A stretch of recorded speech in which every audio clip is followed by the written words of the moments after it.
Gusto niyo ba ang luto ko?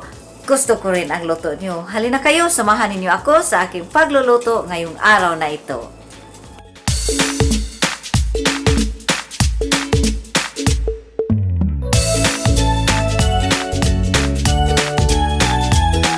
Hello mga palangga, kumusta na kayong lahat? Sana ang lahat ay nasa mabuting kalagayan ngayon.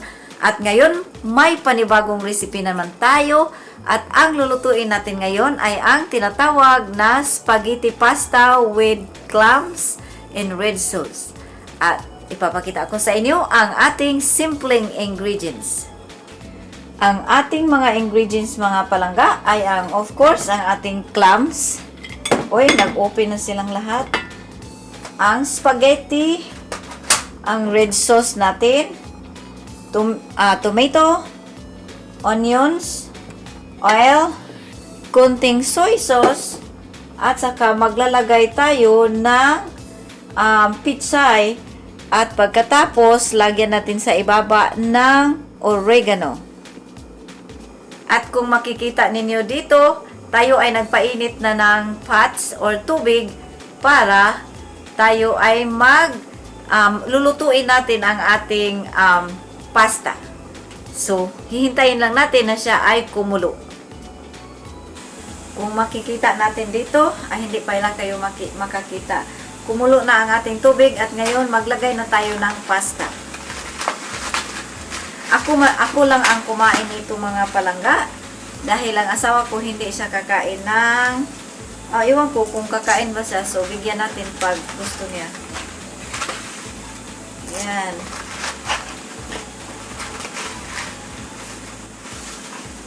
Yan. Ang pasta na ginagamit ko ay ang vegetable spaghetti pasta vegetable and flavor. Yan. Yan. Lagyan natin ng madami. Ayan, halo-haloin natin ang ating pasta para maluto siya. Yan, maganda ang vegetable pasta or spaghetti vegetable pasta dahil mas healthy siya. Dahil ang mga greens ito ang ginagawa nila. So, ayan, hihintayin lang siya natin na siya ay maluto para lulutuin na natin ang ating mga ingredients na lamas o spices. Okay? Naluto na ang ating pasta mga palangga at ngayon i-drain na natin ang ating tubig. Ito na ang ating pasta, wala na siyang tubig at naluto na siya. Ngayon lulutuin natin ang ating clams at saka mixa natin ng ibang mga ingredients. Ngayon, painitin lang natin ang ating frying pan. Yan. Painitin natin. Maghintay tayo na siya ay mainit. Saka natin lalagyan ng konting oil. Ang gagamitin ko pala na oil mga palangga ay ang tinatawag na sesame oil. Yan. Hintayin na siya. Ay, mainit. Hindi pa man init.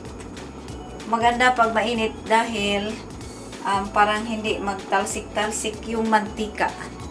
Talsik-talsik pala, no? Nainit na siya mga palangga. Lagyan na natin ng konting oil.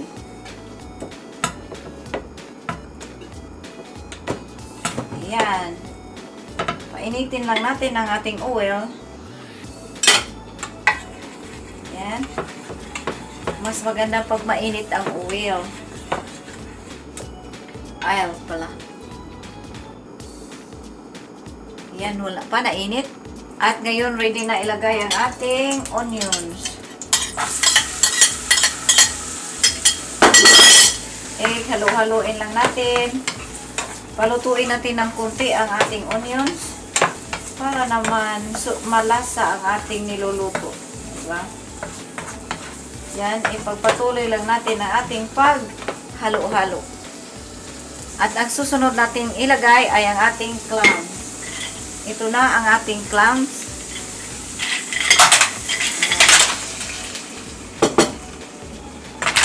Haluin lang natin.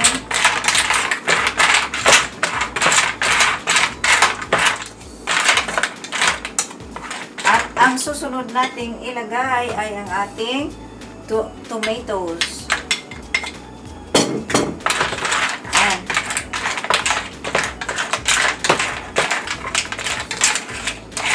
At lagyan natin ng konting soy sauce.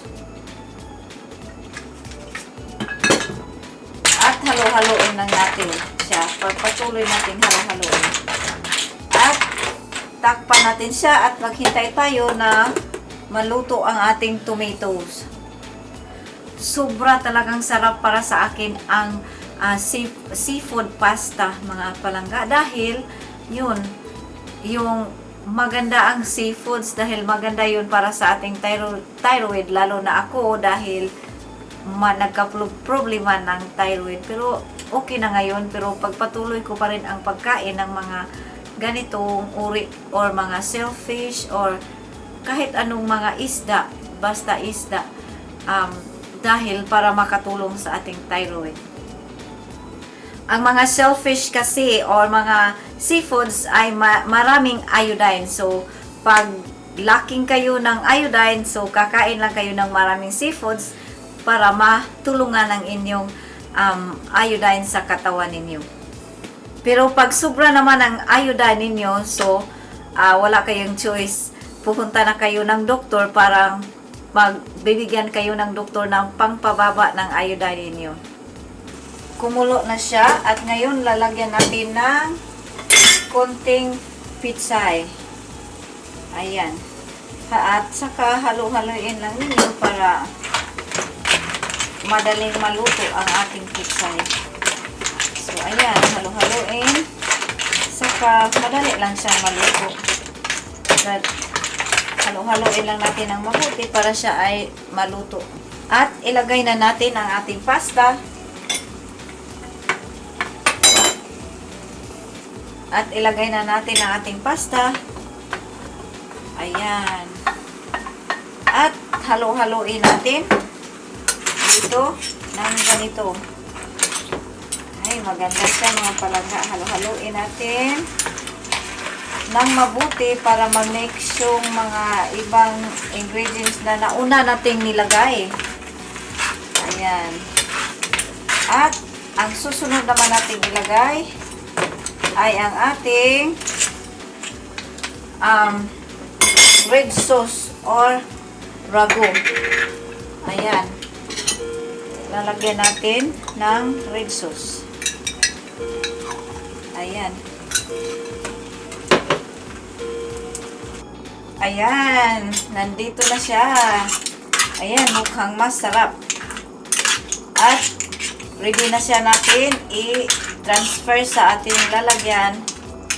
Ngayon, kukuha tayo ng medyo malaki-laking container para ilagay natin ang ating pasta. At ilipat na natin siya dito.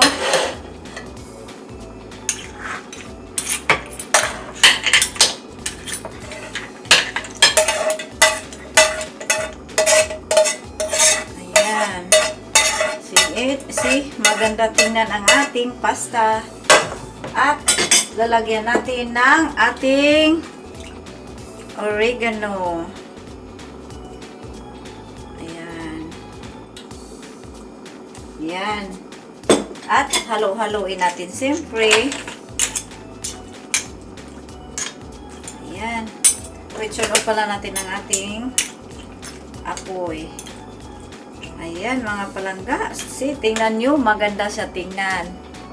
So, ito na ang ating pasta with clams. Ayan. Tingnan niyo, maganda sa tingnan, di ba?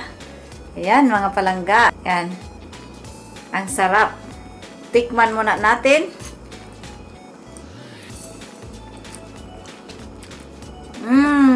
Sarap. Sobrang sarap. Sarap. Kung magluluto kayo ng ganito, sure na magustuhan ninyo dahil sobrang sarap talaga. Alright, salamat sa inyong panonood at kita-kita tayo sa susunod ng ating cooking style.